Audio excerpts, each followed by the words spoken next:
This week on the Jock and Nerd podcast, we review part 2 of the final season of Cobra Kai on Netflix, plus reactions to the Jake Paul-Mike Tyson fight. Denzel Washington joins the MCU. Lucasfilm announces yet another Star Wars trilogy, and more, all in this edition of the Jock and Nerd Weekly for Monday, November 18th, 2024. Hi, this is Gilbert Gottfried, and you're listening to the Jock and Nerd Podcast. Why? I don't know. Check. Check one. All right. This is for all you fans out there. Let's give it up. We jock it, we nerd it. We funny, disturb it. We jock it, we nerd it. We spoiler alert. Oh yeah! Hey, what's up and hello, welcome to the Jock and Nerd podcast, where we give you comic book and superhero TV and movie news, reviews, and whatever we choose. Jock and Nerd. My name is Imran. My name's Anthony. He's the Jock. And he's the nerd. And joining us, he puts the bruh in Cobra Kai. It's Rugboy-san. How are you, Rugboy-san? I got man boobs. Oh, yes, that bruh, too. My man's ear. The man's ear. Cobra. Cobra Kai. That's the branded. Oh, you try to say like a bruh? Yeah, Like bruh. bruh. That's what all the kids are saying, right, Anthony? Bruh. Yeah, that's still a thing, I think. Like, don't Bruh. grammar school kids call their teachers bro now? I feel like they do. No one says bro. Oh, they go bruh. Bruh. So sometimes you'll use bruh if you're like seriously. Instead of saying seriously, you'll go Right, bruh. Well, you could use it like dude. Like it could be used as every part. You can use it. Yeah, you can use Right? it in different ways. The tone Yep. in which you say it means more than the word you're saying. You can have a whole bruh conversation just saying bruh. Just like the word buffalo. But then if you're from England, it's bruv. Oh, bruv. I like bruv. I don't understand why it ends up at UV, like how that happened, but it sounds cool. Bruv. Oi, bruv. Like, what? Okay. Anyways, I like bro. you like just the full bro, the traditional. I still say bro. bro. I still say bro occasionally. All right, bro. Yeah, I'm not going into that whole okay. No, I'm not doing bro. Gen That Z sucks. bullshit. Fuck you guys and your bra. Bruh just reminds me of like Bruh. Dog the Bounty Hunter and like Hawaiian slang, which I believe it might have started there. The surfers going bruh. Or it'd be like, I got to tell you, like, let me tell you something. So Bruh. you just start off with bruh. Bruh, let me, yeah. And you're like, oh. Yes, that way if you go bruh, that's clearly, oh my God, let me tell you something. We're going to talk about some bros, all right? We got some jock news, some I guess that's a good way to start. Yeah. karate content. Let's get right into it. The Jock and Nerd Podcast. We're actually going to start with a jock content surprise. Oh, thank God. Shit. Oh my God, Anthony. I've slowly, for 7 years, I've been losing my jock card every week just Right. talking to you guys. It's been slipping away. I know. I can don't feel feel it. like I know what sports are anymore because of this show. This will boost your testosterone. Thank God. We're going to get going. It's either this or buy some hymns. Yes, Hims apparently cures everything. Yeah. They sell those like ED, like the Viagra pills. Just like you can just get a subscriptions for that shit Yeah, now. yeah. You don't need like a doctor's note or anything. No, they'll regrow your hair and give you a boner and to make you confident, all with the same pill. It's wild. What kind of Right. magical drug is this? That's what you need. Never mind. I know, I do need that. Every time I see the Hims commercial, I'm like, oh boy, should I try this? I think you're I think I'm past that. ship has sailed on I'm the thinking- hymns. Yeah. I think you need to go to Turkey and get a transplant if you want Hims, your hair. hers, thems, none of it's helping me at this point. I'll tell you that much. It's not very gender neutral, that's for sure. No, it's not. Speaking of bros, we're going to start with some jock content. There was a big fight just this past week, Friday, live on Netflix, globally broadcast. And of course, it was the much anticipated Jake Paul versus Mike Tyson fight that was rescheduled. They were supposed to fight in July, remember? And then they pushed it back. We'll get into why, but it finally happened. And it was quite an event. Anthony, I'm just going to hand it over to you. Set it up. Tell us about what happened at the weigh-in. Go through. I want to know your thoughts. The weigh-in. You want everything. that was fun. The smack. Yeah, he smacks him. Yeah. Mike Tyson smacks. Well, Jake I mean, Paul. everyone, I'm pretty sure knows who Mike Tyson is. I don't know that there needs to be much background on him, other than he was most ferocious heavyweight there was. The baddest man on the planet. He's also 58 years old, and he was fighting Jake Paul, who's been, I wouldn't even say dabbling. He's been having a boxing career and looked all right, but he's been carefully selecting his opponents. And he's about 27 or 28, and they decided to fight on Netflix, and it was the first live, I believe it was the first live sporting event on Netflix. Yeah, I think so. And it captured the public's imagination. The lead up to the fight was, the whole narrative was, there was a lot going on. It was the age difference. Can Mike beat this guy? Can this guy beat Mike? A lot of debate. Was in front of 70,000 people on Dallas. I think they had, Netflix said about 60 million people, 65 million people at one point were watching. Global households. It's crazy. As far as the weigh-ins, Mike Tyson slapped Jake Paul because he stepped on his toe. Oh, that's why? I thought he just did it just to fuck with him. No, he stepped on his toe. Oh, that was great. Yeah, and then there was the fight. The first thing I would comment on before we get into the fight is, I don't know if y'all watched it or not, but the Netflix stream was not performing well for me. This is what I want to know. This was really bad. The both of you. How annoying was it? And I'll tell you what I did to get around it. I had to put it on my phone, and then my phone would go well for a bit, and then that would stop, and then finally I found a TV in my living room that would work for it, and that worked for a while, and then during the fight it started fucking glitching again, so I had to get an illegal stream. Oh shit. Yeah, so on my phone. For me, it was fine at the beginning, but as it got closer to the fight, you were just staring at a circle that's at 25% for like 20 minutes. Oh, yeah. And then Netflix would then try to troll you and be like, is your internet working well? Yeah, fuck you, Netflix. It's clearly on the internet. It wasn't the wireless. So then, but I put it on my iPad, and it was fine for some reason. It was playing fine. Ruggs, what was your experience? I had it on through the whole fucking thing. It was fine? And no, it worked fine up until I guess everybody started flooding onto thing at 12 o'clock when the main title card was up. Yeah. And I think that just flooded the whole network and it was choking. Yeah, they were not and ready. That's when I had to start backing out and going back in again. So what I did is I exited Netflix, I completely shut it off and would reset it. Yeah. And then it would go. And then it would go for like 5 minutes and it would freeze up again. Yeah. And then about the third time it stayed. So not a good experience. It was like a minute or two and it was fine. And then it would stop. And then a minute or two was fine. And it would stop. Yeah. And finally it was pretty much, it would drop quality every once in a while. Right. Yeah. But then it wouldn't completely drop out. It was almost like watching someone play like an 8-bit Mike Tyson's Punch Out at times. Like you couldn't tell what the fight. It was all blocky. But anyways, Netflix, you got to fix that. They want to show live NFL games on Christmas. They got to fix that shit. Yeah, there's apparently an internal memo where they were basically congratulating themselves on how well they did. What? Did they watch the fucking thing? Jesus. Well, I guess a lot of people tuned in to watch it. They did. Yeah, they definitely gotta fix that before the next NFL. I think the reason why it was so big is because people could just watch it from their home. They don't have to pay for it. Everybody has Netflix. That was great. That was great. And like the broadcast was pretty good. They shoved in a lot of promotions. There was a lot of celebrities.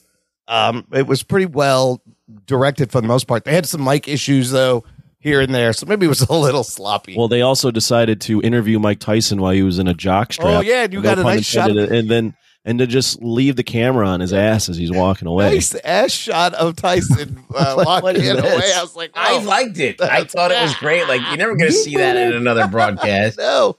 I don't know if we needed to see his cheeks, but all right. I was happy I saw his cheeks. So, were you surprised about the main fight, or did it? Did it play out like you expected? I'll tell you my feelings on it. So, right when it was booked, I went, "This is a complete joke. Yeah, this is a complete joke. There's no way Tyson can fight this guy. He's 30 years older." And then, as the fight got closer, I somehow got myself hyped for something that I knew was going to be a joke, and I knew that. And I hated myself because I watched it. I went into it like, maybe he's got a chance. Maybe he's going to do it. And then he looked like a 58-year-old man, albeit most 58-year-old men aren't going to last as long as at all. Like he was in great shape for a 50-year-old man, but the fight played out the way it did because, frankly, Jake Paul kind of carried him through the fight. Yeah. He literally admits afterwards he wasn't trying to knock him out. So it was all just a big joke. So yeah, it was a shit fight. It was a shit time. And yeah, there's nothing. I don't think there's anything good about that fight. I think it's all complete bullshit. It was a clear money grab disguised as a legitimate sporting contest when it really wasn't. Mike Tyson, I don't think there was like a fix or anything. Mike Tyson is a 58-year-old man, had 5 seconds of energy in him in each round, and then that was this it. was a punching bag, and Jake Paul didn't want to knock him out because he felt bad. So This was a sanctioned fight too, wasn't it? Like It was, an official it was fight. a real fight. Yeah. Yeah, so Tyson 58, Jake Paul 27, and just the interesting stats were Jake Paul threw a total of 278 punches, landed 78 of them. Mike throws 97 punches, lands 18 of them. But it was in the beginning, the first 2 rounds he came out, and then It was exciting then, but then once he became an old man, it was kind of sad watching him walking around. oh my God, it was kind of sad. But you're right. The whole time I was like, you know what? Mike just got to get one good swing at his jaw. He could probably still take him out. And I think that's what get people watching was that maybe Mike still has of course it something. was. You know? Well, there's a lot of like open punches he could have thrown that he didn't throw, which I thought that was weird. I don't know. He's an old man. No, I mean, some of them are like just layups. Like he was right there. Like he could have just tossed it right there. But I don't know. I don't know. 58, man. I wanted it to be Rocky Balboa. You know, when Rocky goes sets some stuff in the basement that he has to let out. Only happens in the movies. And then he fights the young guy, and then he fucking does he beat him in that? Or he just goes. No, he loses, but he goes the distance and it makes it a tough fight. Yeah. So I mean, maybe this is what happens. Is that the same outcome, but not as good? I guess I don't know.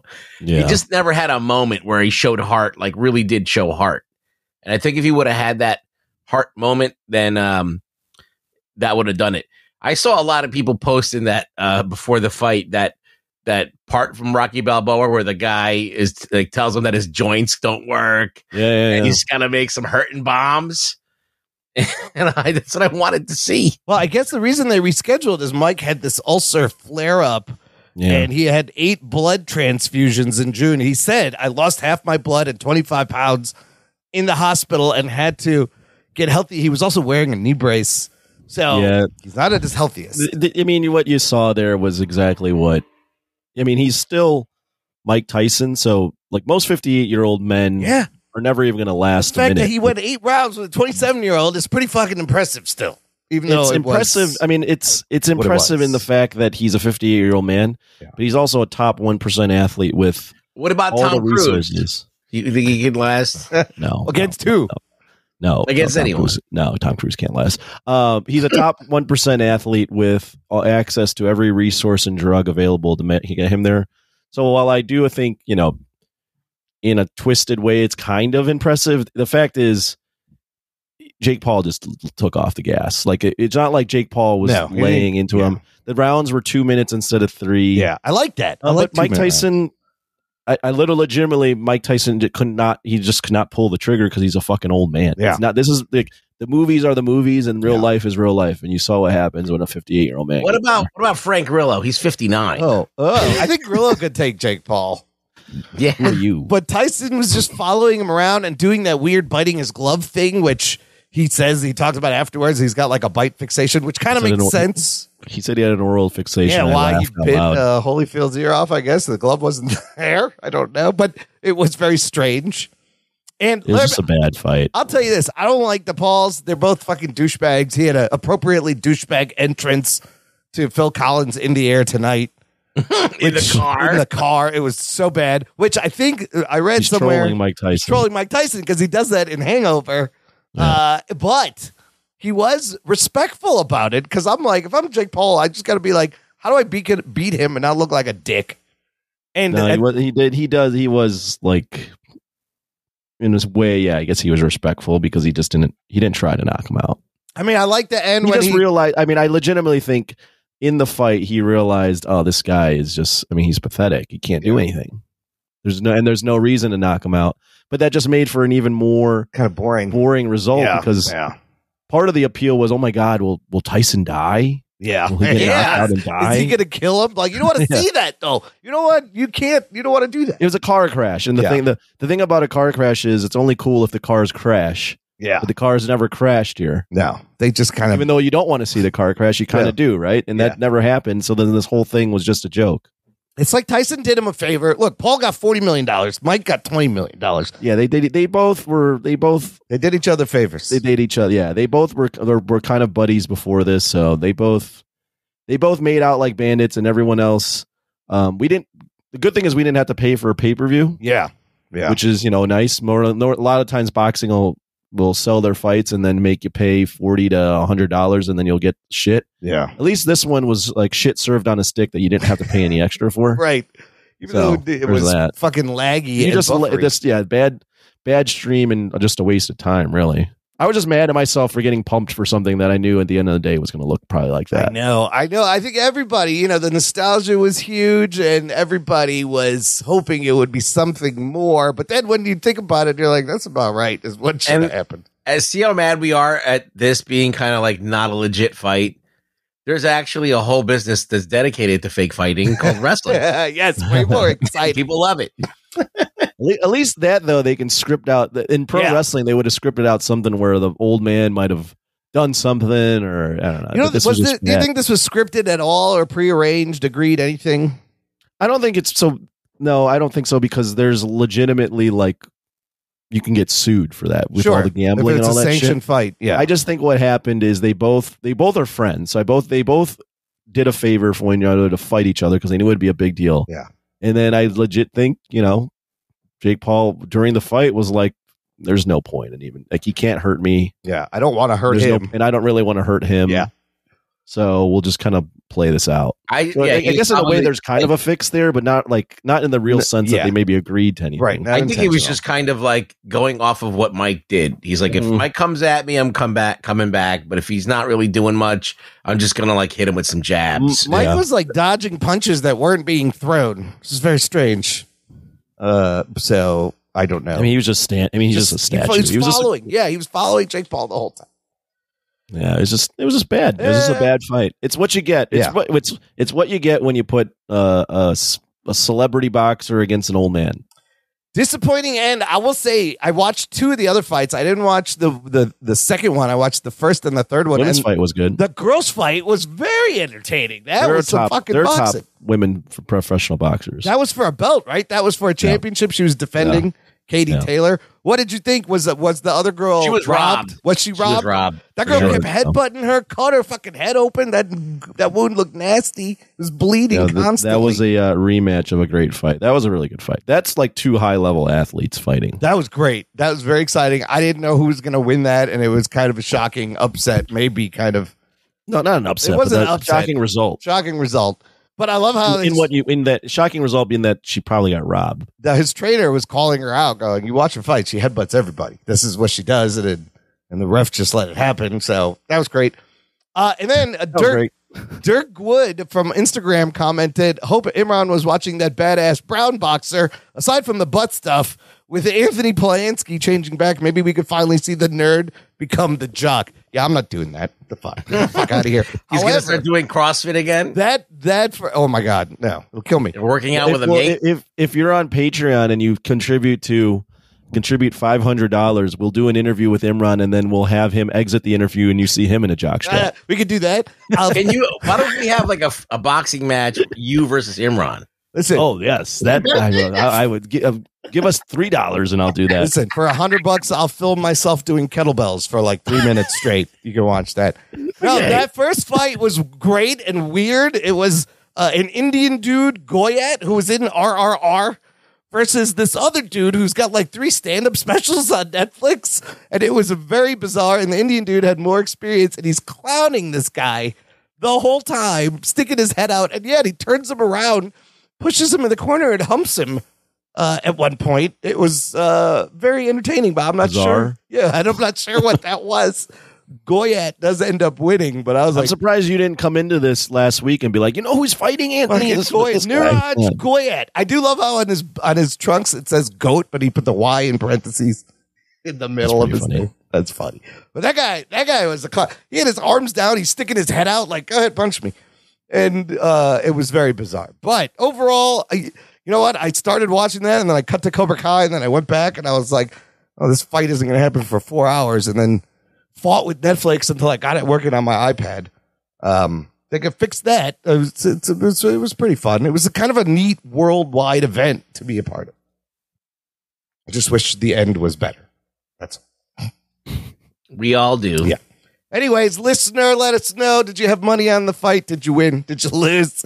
Join our Facebook group. It's called Jock and Nerd Nation. Jock and Nerd. Jock and Nerd. It is an exclusive closed group just for you. Let's move on to this news. Denzel Washington, doing press for Gladiator 2, has revealed that he's about to retire. And he's got maybe 4 or 5 movies left in him.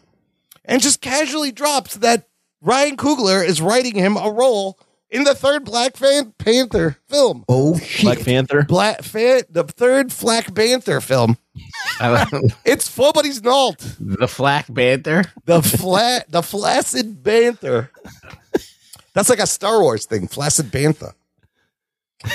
No, you guys. I got to call you out every time you trip over your words. No, that one was fun. That one, I have no control of my mouth or my tongue. But I am excited because we got the GOAT in the MCU. We got him. Denzel. I don't know what's his role. I don't know. And I don't think it's going to be a multi-film thing. My first thought was like maybe like a love interest for the Queen, for Angela Bassett, or something. A love interest. Oh, initially I went to love interest for Black Panther. For Black Panther. No, for Angela Bassett. Or maybe he's a bad guy. I would make him a bad guy. Right? I would love to see him. I think he plays a villain in Gladiator. It's especially if it's a one-picture movie. Yeah. You got to make him a bad guy. Make him a bad guy. Have him go out in a blaze of glory or do something crazy. That would be fun. But yeah. Just have him play the same character he's played in Gladiator 2 and Training Day. Oh, yeah. Which is asshole. It's the same character. Just with his New York accent in Wakanda. He does belong in Wakanda. Don't even just like Gladiator 2. Don't even give him an accent. No, just let him be Denzel. Just say he's Wakandan. He doesn't really do accents. Yes, he's a Wakandan who sounds like he's from Brooklyn. Sure. That's all he does. What's your favorite Denzel movie? Oh my God, we've done this, but have we? Yes, there's too many good ones. He's the GOAT. No, we've never done this, have we? I go to Malcolm X right away because I love that book. I was all into Malcolm X as like a historical figure in high school, and then Spike Lee does that movie, and I'm just like, holy shit, it's amazing. What about you, Ruggs? Was that Denzel movies? Yeah. Favorite Denzel movie? I mean, shit. Now I gotta think about this. I mean, I like the Equalizer movies. The Equalizer, old man action movies are fun. I like him. He's in Glory. He's good in that. Oh, Glory! He's amazing in Glory. He's good in the King Kong. Ain't nothing on me. Training Day. He's not bad in anything. Is the thing. If you think about all the roles, he's always. He was good in the Hurricane. You ever seen Flight? Flight is a crazy movie. He's good in Flight too. Oh my God, it's I like the movie. Doesn't have a lot of good reviews, but I like him a lot in John Q. Oh yeah, where he takes everybody hostage for his son. I'm not gonna get my son's not gonna die. I'm gonna die before my son. I mean, he was in tons of Spike Lee movies too. More Better Blues. He's good in everything. He is consistently good in everything. You are right. Ruggs, Denzel. Pelican Brief is good. And he loves doing a lot of Shakespeare. He did Macbeth, and he's doing Othello and some other things that are kind of as his final movies. Fences he's good in. Ruggs, what about Denzel in the MCU? Yeah, let's hear it from Ruggs. What do you think about that? Sure. Like, he's a good actor. He could do something. It's how they use him. I'm sure he would bring his own kind of charm to Black Panther. I don't know what kind of role he would play, though. I really don't know how he fits in there, but I'm sure Ryan Coogler can do it, especially if they're trying to do Black Panther in America. Oh, okay. Remember they had that thing in Black Panther where they were hanging out in America? Yeah, in the first movie. Yeah. Yeah. So maybe that could come back in somehow. He should cast his son as T'Challa. John David Washington would be good Black Panther. Wow.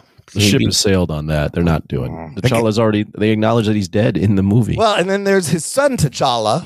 That's right. So maybe you just jump ahead, and that kid grows up to be John David Washington. There you go. Now he's Black Panther. I think this is probably not the case, but I almost feel like Black Panther 3 may have been on the back burner, and then once they got Denzel, everyone's like, "Oh, yep, we're doing Black Panther 3 ASAP." Yeah. Now you have Part to. 2 had a lot of hype. It was an okay movie. Yeah, but the buzz wasn't nearly the same. How old is Denzel? Oh, that is. Let's see. Denzel is 69 years old. Great 69, dude. 69. He'll be 70 this next month. Man. We will be watching him very shortly in Gladiator 2. That comes out this week. We'll be reviewing it next week. And there's an article here where Denzel says, quote, a gay kiss. Well, he says, I kissed a guy full on the lips, and I guess they weren't ready for that yet. They cut a kiss out of the movie. But I don't know why you got to do that. It was ancient Rome. Men were kissing each other on the mouth all the time. We've seen it. They still do it. They still do it in Rome. Go to Italy. Yeah. Someone can make out with you. It's very normal. It's a good soundbite, though, where he's like, I kissed a man. They had a lot of options out in Rome back then. Yeah. And maybe, yes, you do. Probably still need it. Especially in. They used to bathe together naked. Oh, yeah. Yeah. Sure. They get oiled up. There'd be some little boy that would oil you up. It was a glorious time. His whole body. In ancient Rome. Yeah, feed you grapes listen, and shit. Despite them cutting this, I'm still kind of looking forward to watching this movie. I'll tell you. Although it's not getting the best reviews. It's kind of getting mixed reviews, but it'll be fun to see Ridley Scott return to the franchise. Okay, last thing, I wanted to talk about Anthony's favorite thing, Star Wars. Just a little bit. Because what the fuck is going on over there at Lucasfilm? Rise of Skywalker came out 2019. It's been 5 years. And all they've done is start this tradition of announcing trilogies and movies and creators and not fucking making anything. This latest thing has another one. Variety reporting, or Deadline reporting, Simon Kinberg has the deal to write and produce a Star Wars trilogy. This is the 10th thing that's been announced. Now we'll go over all these things. None of them are going to happen, but what do you think about Simon Kinberg doing Star Wars? Because there was rumors that this might be episodes 10, 11, 12. There's rumors that it's not that. It's rumors that also articles saying that Rey Skywalker, they think, is their most valuable cinematic asset. There was going to be a movie about her in the future being like an Obi-Wan, but that might have just got pulled off the release schedule. And this Simon Kinberg trilogy may be about Rey. It's very confusing. I'm not sure what's going on. Ruggs, what the fuck are they doing? I don't know. Simon Kinberg has got some weird writing credits. He's got a very mixed track record. Got X-Men: The Last Stand. Yes, and then he's got Mr. and Mrs. Smith. Then he's got Jumper, Sherlock Holmes, X-Men: Days of Future Past, which I liked a lot. Then Fantastic. And then you got right on Rebels. He wrote on Star Wars Rebels, but he also Dark Phoenix. But then he wrote and directed Dark Phoenix, his only movie, and it's so bad. But then he did the Mr. and Miss Smith TV series, which you said was good. That was good, but then this Invasion show on Apple TV Plus is not great. Yeah, so I don't know. I mean, you can kind of... It's like a mixed bag, basically. Sometimes maybe good, sometimes maybe shit. Yeah, that's how you could explain the Simon Kinberg. So now you got to gamble. You don't have a sure shot with this one. Yes.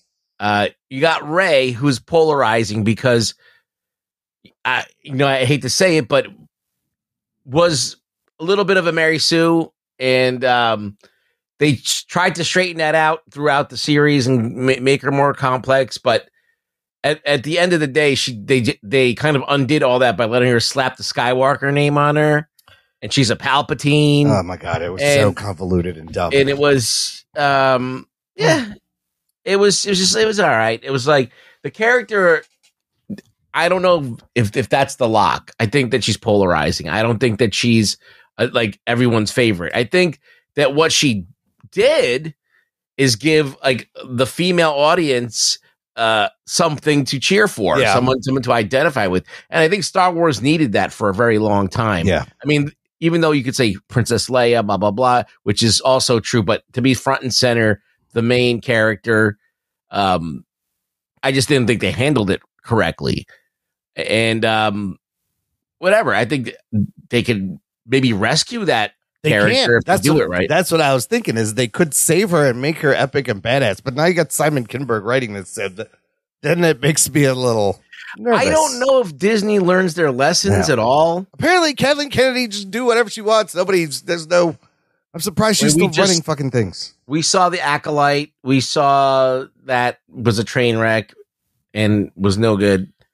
I heard on another insider podcast that the original plan was for them to use Grogu like 100 years in the future and make him the center of the new generation of training these Jedis. But now they've pivoted that to Rey in this possible Simon Kinberg trilogy. Anthony, you like anything Simon Kinberg has done? Got any Simon Kinberg favorites? I don't know. I got to look him up. I know you mentioned Dark Phoenix.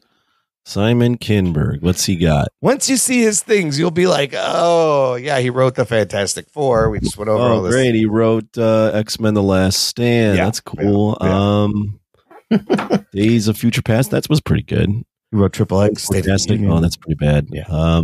I think for every good, he's got a bad one. He's very. But then he's produced 50-50. He's produced a lot of good shit, like The Martian. Producing doesn't really do anything. Logan, he produced Daredevil and Wolverine. Producing does not really do much. He just this is probably not the.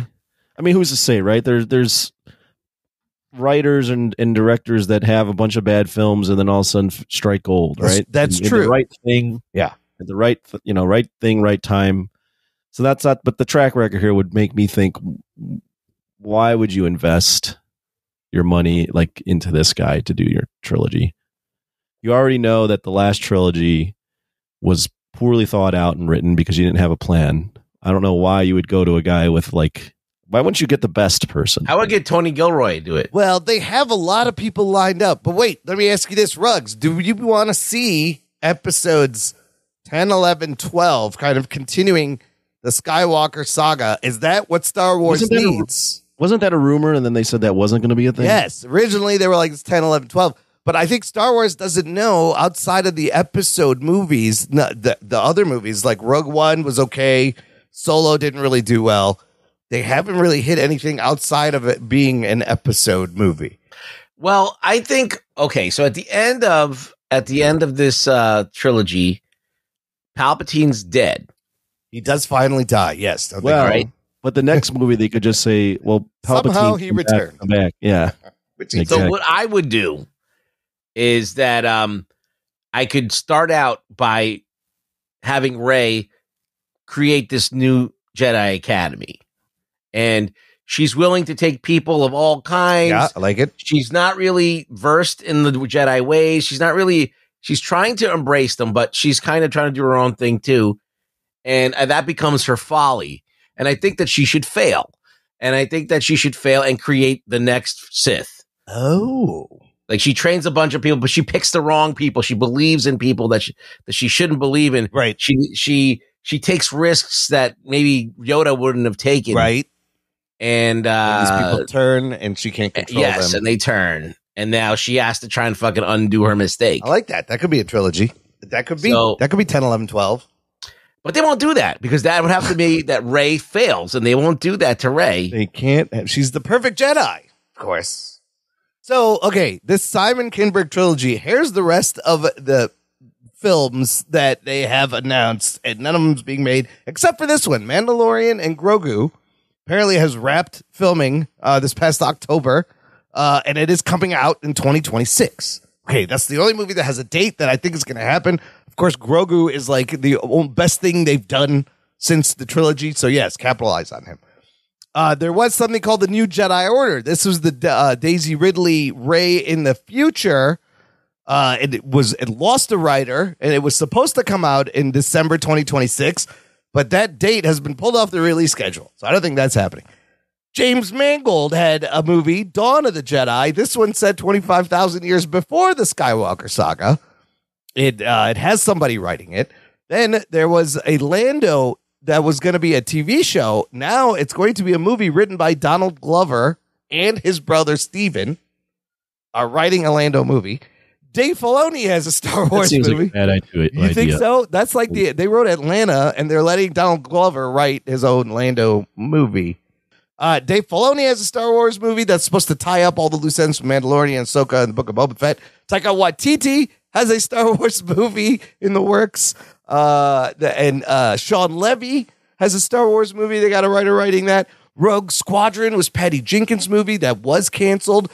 But I guess earlier this year, she said she's still developing it and working on that script. And finally, Rian Johnson has a Star Wars trilogy in the works. All right, let's 10 things. And then none of them are going to happen. None of them are even being made at all except because for the Grogu. This is what's happened. Grogu's going to get made. They're probably going to make this Simon Kinberg thing. Okay. And maybe Dawn of the Jedi will happen. Okay, James Mangold. Okay. And maybe Filoni, but that's going to get downgraded into a TV thing. Because he wants to finish up all his TV. And then this all the Taika Waititi, Sean Levy, Rogues, those are never going to happen. Yeah, they just love announcing things. Anthony, looking at this list as a non-Star Wars person, does anything pique your interest? Any creator? I don't think any of these things are going to do well either. No. So that's why they're not going to make the other movies. It's all over the place. I thought I was clicking on our doc because I accidentally exited out of it. And I clicked on Rug Boy's link and I'm looking at this Reina Velvet. That's for I'm later. completely lost on what we're talking about right now. She's in Cobra Kai. But I'm very happy with what I clicked on. What do we got here? I did that on purpose. I'm going to go. I trapped Anthony. My answer to all of what you said is yes. Yes. None of these are happening. So there you go. That's pretty definitive and it's about right. Yeah. Star Wars, they just got all of this stuff. Okay, a real answer. Yeah. All this stuff, I mean, it has potential. I think the problem with Star Wars is they've never really known what they want to be in this era. Yeah. Like, do they want to have an overarching story, or do they want to have these films tie into one another, or do they want to be director driven and just have directors play with the IP? Yeah. They don't know. No. They're still figuring it out. And it's been fucking 20 years or 10 years. I don't know how long it's been since Disney got involved, but it's been a while. I don't know how Kathleen Kennedy still has a job. That's what I said. Like, what the fuck? Like, you mismanage things, you firing people, all just announcing things. Nothing's getting made. There's no plan. It shouldn't be this hard. Just start a new saga, a new trilogy. Find someone that you. I mean, they got a whole fucking galaxy. They got thousands of planets, all these different fucking beings, and they could do a million different things, and they're kind of they keep going to the same thing and then fucking it up. Like, just leave it alone and do something else.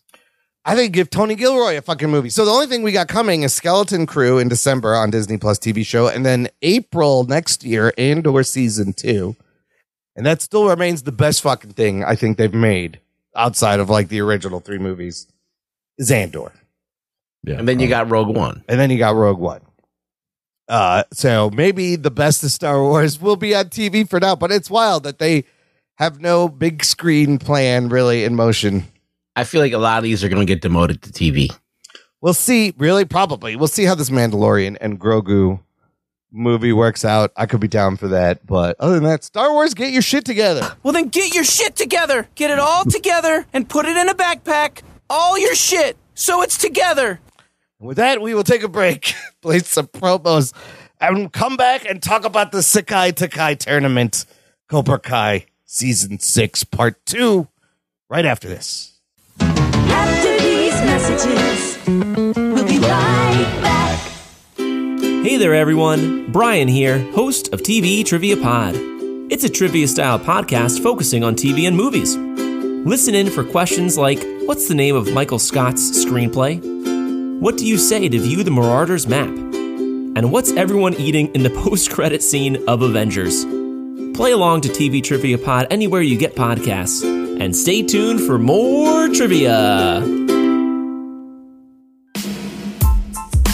What's up? This is Brian, and I'm the host of Citizens of Pawnee, a Parks and Recreation podcast. That's right, a podcast dedicated to my favorite TV show, Parks and Rec. Every week I discuss my favorite things about the show, which include character breakdowns, episode rewatches, and other random facts and tidbits about the show. You can find me on Instagram at Citizens of Pawnee Podcast and listen wherever you get your podcast now.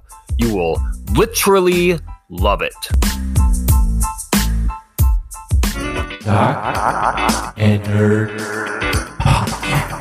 Listener, if you enjoy this show, you should go over to Patreon and join our Patreon fan club. Visit jockandnerd.com/Patreon. Jock and Nerd. And you can give back to all the silliness we've been providing for 10 years now on a monthly or annual basis.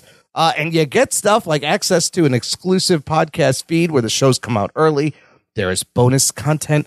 There's movie reviews, stuff that's cut out of the show. I did actually the whole Possum Kingdom conversation we had. Was that last episode? Make up your mind. That actually got a lot of play on the Facebook group because a lot of people didn't realize it was about a serial killer. A lot of people thought it was about him being a vampire or like a pedophile. But which is better, I guess. I don't know. Or a pedophile vampire. But you got people talking rugs. It's about a serial killer. You'll also hear instant reactions to Gladiator 2 this week. If you sign up when you listen, we'll be doing that. You can also join us for our monthly Discord hangouts. We just had one last week. It was fun despite Discord giving me some technical issues. Yeah, it was weird. You had technical issues for the first time. You had some technical issues. I had testicular difficulties. It'll be better next time, hopefully.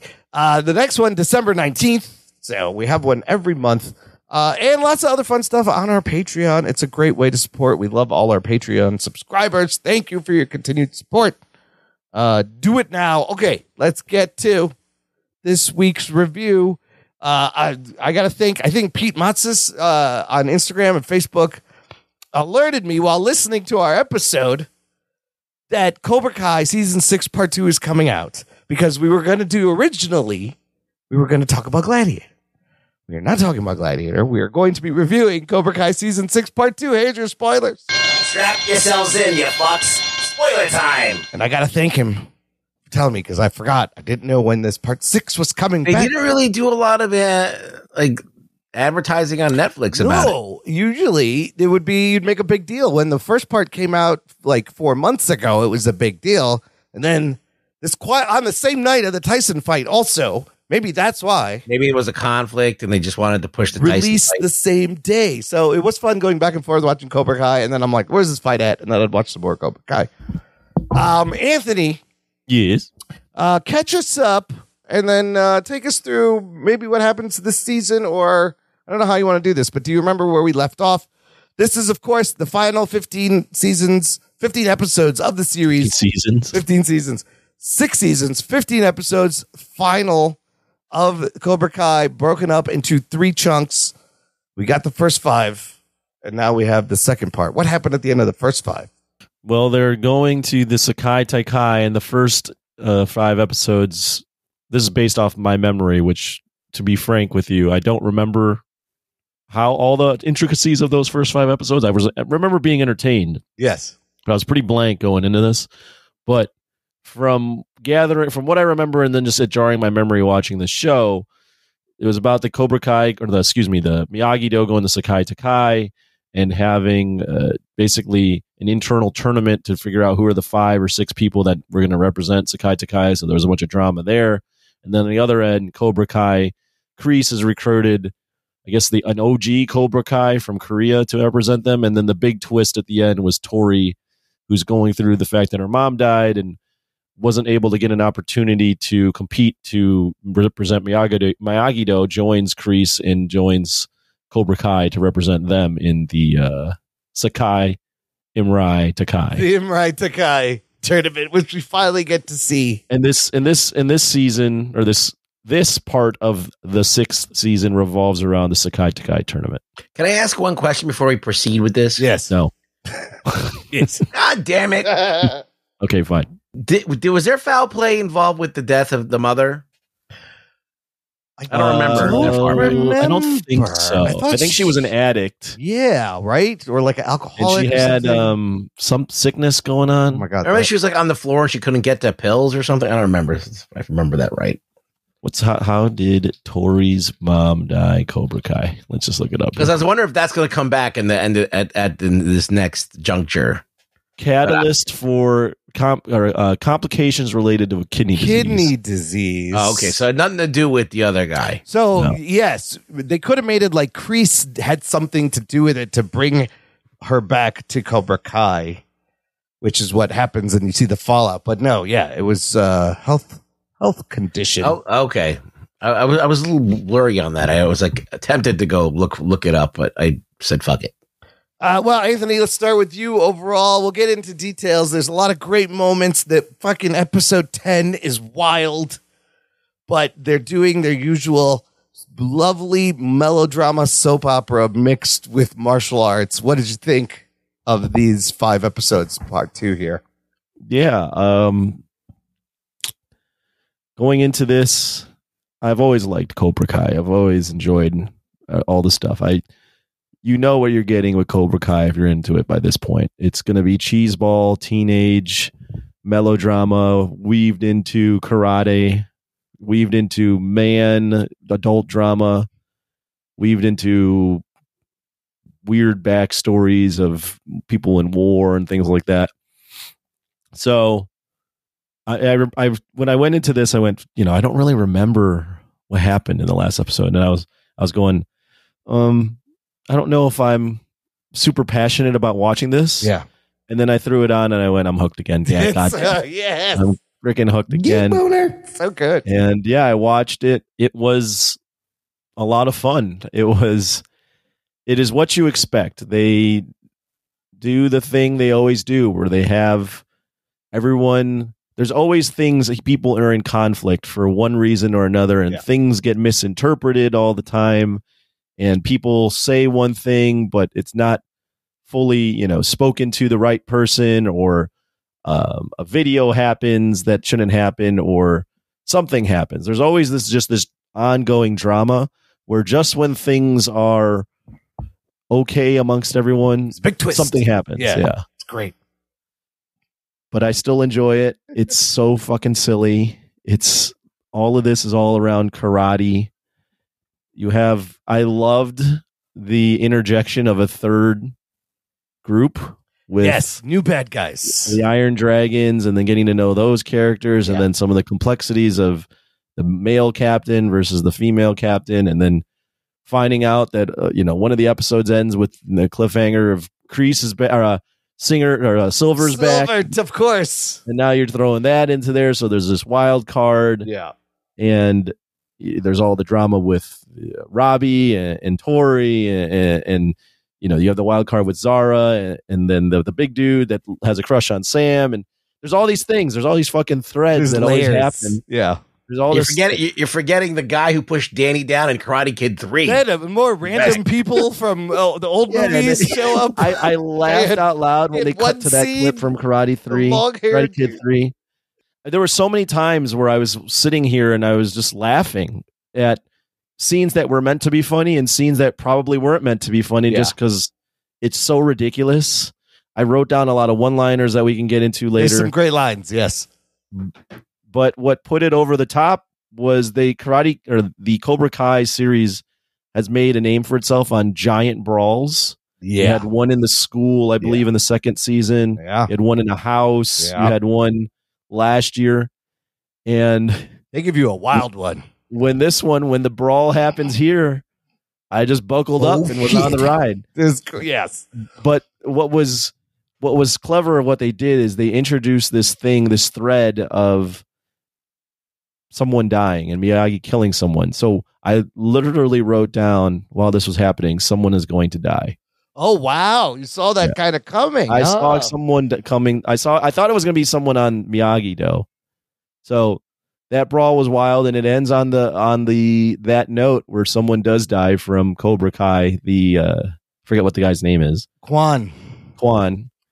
And and that's a hell of an ending. And don't get me wrong, the show is complete cheese, and it's stupid at times, and it knows what I don't it know is. why, but it leans into what it is and has just enough heart to pull you in. And maybe I'm a sucker, but I still like it. I mean, that the death is kind of huge. It's the first like on-screen death in the whole franchise. It's something they've never done. So, Ruggs, what did you think about this new setting in Barcelona? It looks like they actually flew and shot in Spain and shit.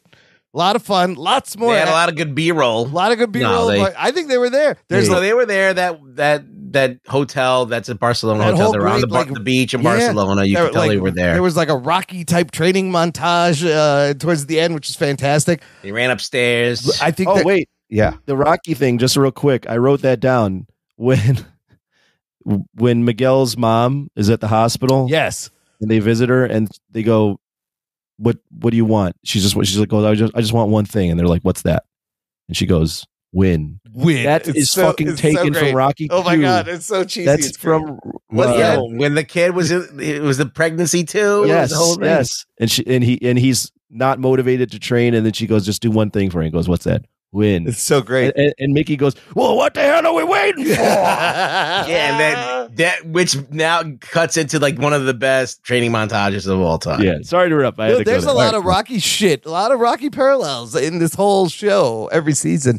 But Ruggs, did you like that the competition parts, that there was a constant threat of elimination? I thought also helped the pacing. I could have done without. Look, if I'm going to just get my general thoughts in, and then I'll talk about the competition being kind of. I hate this show and I like it at the same time. Like it's insulting to me sometimes. It's like really insulting, some of the things that they do here. But I think once they got to the tag team shit and the kicking the people off the platform shit, but when they were like fighting on like these little 6-foot tables, I was like, really? I'm like, you have to knock them that's off. pretty bad. You have to knock them off the platform. This is terrible. Yeah, but the one that the suspended one over the That one air where was you cool. fall onto Yeah. mats, at least it was theatrical. I'm like, this was stupid. You got to work up I to was that just one. like, are you serious? Like, this is bad. So they weren't. I thought they were going to get more creative with it. I understand why they did the tag team, so like everybody can get their moment and all that stuff, because it allows you to use multiple characters, and you know you could kind of have everybody has their moment to shine, and makes them work as a team. So it's got a different element. So I did enjoy it, but overall I liked it. There's things I will never like. Like I don't like any of the LaRussos. I mean, fucking Sam hate is her. still horrible. Like, she's so annoying. I fucking hate her. She's the most hateable character. The son, Anthony, is also a punk. I don't like him either. Yeah, any of the LaRussos, even Daniel's son, I don't And like. Daniel, Daniel is just sometimes the worst, and he does dumb shit this Miguel season. was annoying in this one. Oh, you thought he was a little annoying? But he was like they made him like the best martial artist, but he was the most annoying person. There was a lot of themes of like reconciliation and people just like stuck in their head and had to get over shit. And some of that I found everybody annoying, to be honest. I found really everyone. You know what? I love this show, and it's just like if you don't accept the cheese, you're not going to be into it. And I love it. It's so much fun. It's like a guilty pleasure. It is a little bit elevated junk food, but I love them going into the mythology and pulling random people. It's such a fucking fun show. Parts of this season gave me chills when during the ends of the competitions with some of the dramatic wins and story flip flops, like the whole Katie thing. Lots of fun. We got to mention some new characters, new actors. You get this season Louis Tan as Sensei Wolf of the Iron Dragons. He played Shatterstar. He was in a bunch of. He's always like he's in like a bunch of side roles. He is. He was the main character for whatever reason. They decided to make up a character in Mortal Kombat for him. Oh yeah, he was that guy in that 2021 Mortal Kombat. Cole Young. Just a made up character for whatever reason. He is a martial artist, and also Zara, played by Raina Vallandigham. That is a chain store that sells lots of different clothes, right? What, the Vallandighams? Zara. Zara. Jesus That's Christ. sorry. Zara's. Isn't that a jewelry store? No, it's women's clothes. I've seen this girl on Instagram for years doing martial arts shit, and she's very badass. She's actually a 13-time Taekwondo world champion, 4th degree black belt. Taekwondo. You take it, and then you quan it. Taekwondo. I pronounce things how I pronounce them. You heard me. But fourth degree black belt, not the best actor maybe, but she's good at the martial arts moves. And I'm always like, somebody should put her in something, and somebody did put her in something. The big mistake is that she did this like fake Indian accent, and she doesn't talk like that in real life. Yeah, the accent was not and good. I think that made it worse. I think she just should have been herself. You don't think well, I don't know if this is her debut, but let's just go with it is. Yeah. You don't think it's a great choice for your first role to take on an accent you've never done before? Probably not the best when you're not really an actor. I bet she's probably done it at home, but it's one of those things where making fun of the way your mom talks. Yeah, and you think you can? Oh, maybe You she's think you Indian. can do that live, or you can do that on a set with every word you ever speak, and then you realize, oh wait, there's a reason why it's acting, and it's not just a voice impersonation. Quite cringe, as the kids say. It was cringy every time. It's fine because the show is cringe. Yeah. Then you got this dude Axel, who's also kind of interesting, big guy, towers over everybody, and He's huge. How big is that guy in real he's life? got to be like I think it was like 6'3". I read somewhere. No, taller. That's it. You think he's He's taller? got tall. Anthony's like, I'm 6 foot. That's nothing. I don't even know his real name.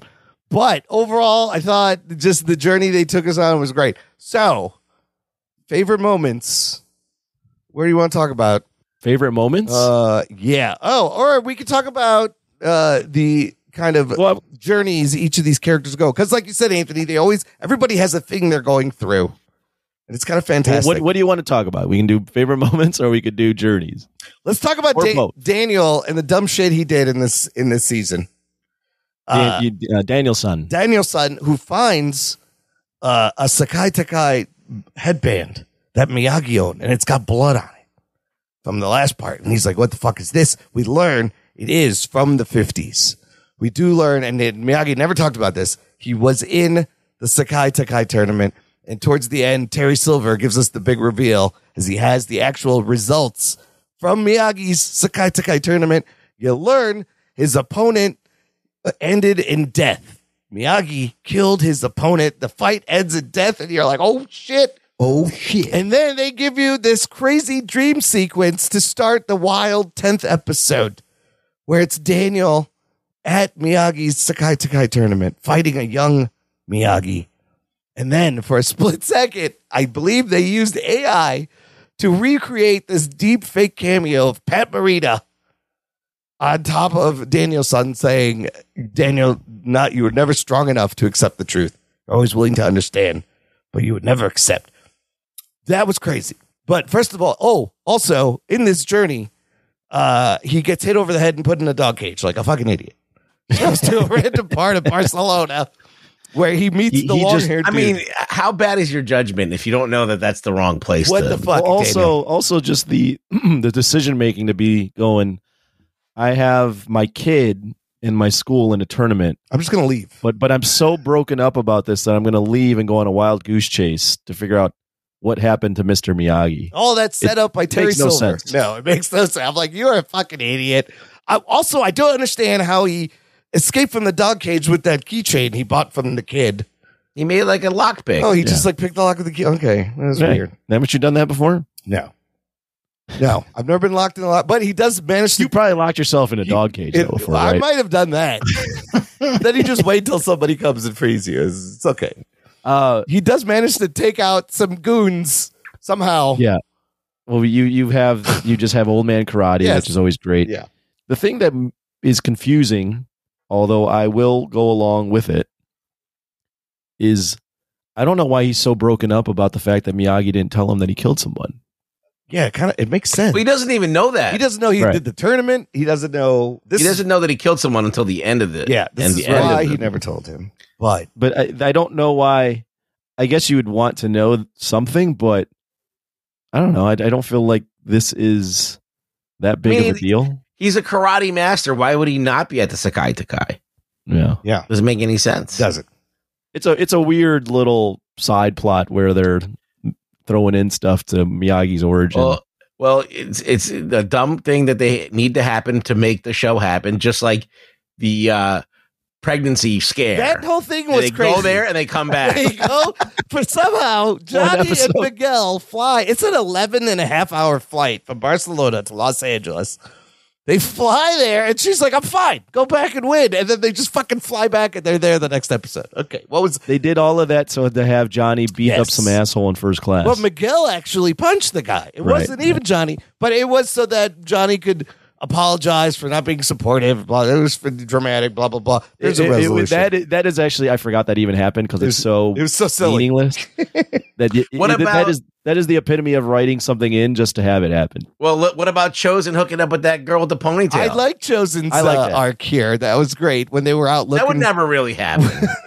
Well, because he couldn't get his dick up, they got him, bro.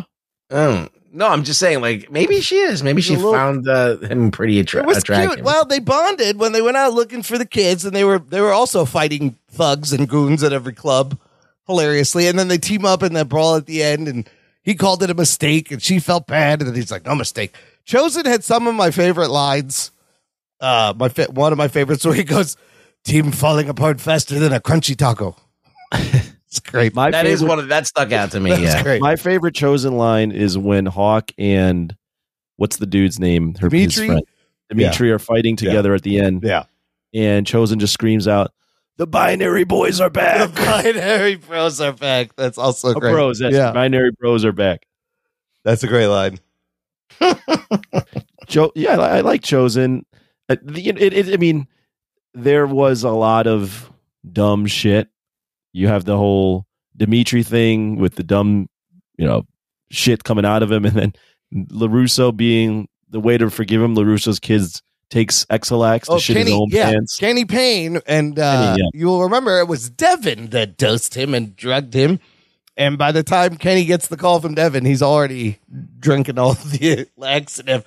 But I was like, good for LaRusso. He's apologizing for something he didn't do. I really like the Tori and Robbie being off his game because Tori's taking a break, and then Robbie falling for what's this guy's name? Juan. Yeah, he plays him. Playing him and then deciding to drink and then hook up with a girl. And I feel like Tori is way less mad than any girl would be about that, because he actually slept with her. He just thought she slept. She never slept with him. So I was like, why are you apologizing? Like, why do you? I can see why Robbie has to at least say, hey, this is what I thought was happening. But there is no girl in the world that would go, oh, you thought I was hooking up with someone, so you thought it was okay to hook up with another girl, even though I actually never hooked up with someone. We were on a break. That's what happens. That would we were never on a pause. go over. We were on a pause. But Zara also, I think she did that shit on purpose. Oh, you think? Did you put? How long did it take you to put that together? 2 seconds. Everybody's playing everybody else. I like the tall man. Axel's great. Thinking that Sam was going for her, which she's acting like an idiot. Because why are you alone with this man just hanging out? That's another thing where if I was Miguel, I'd be like, what the fuck are you doing alone? Why were you on a beach with him? And then he goes in for the kiss. And then the rest of the episode, he's just giving Miguel dirty looks. They do get to face off. Yeah, why would he be mad at Miguel? I don't know. What about this? Yeah, let's hear it. A fucking brawl breaks out, and they just keep filming the whole time. The whole thing's being live streamed to people at home. At the end, when someone dies, cut the feed. Cut the feed. That's great. That's how it ends.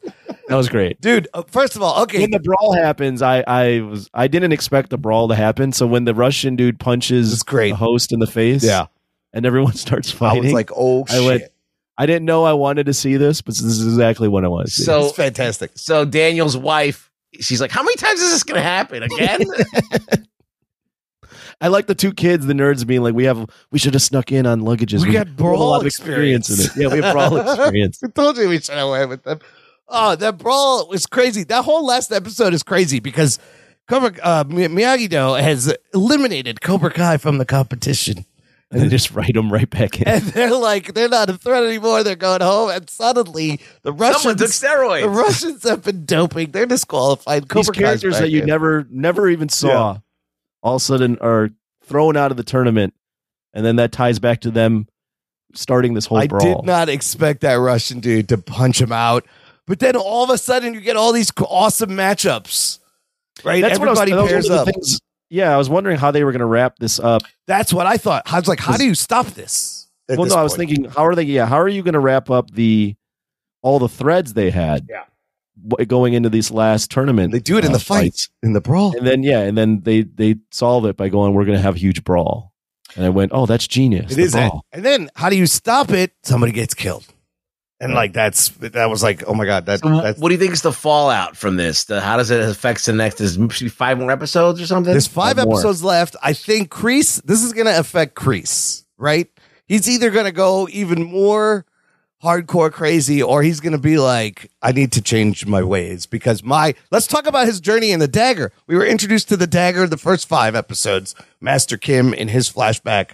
It's prominent throughout the whole 5 episodes. It's stolen in return. He was going to kill fucking Terry Silver with this dagger. He drops it. Quan finds it and like an idiot lands on it. I'm sorry.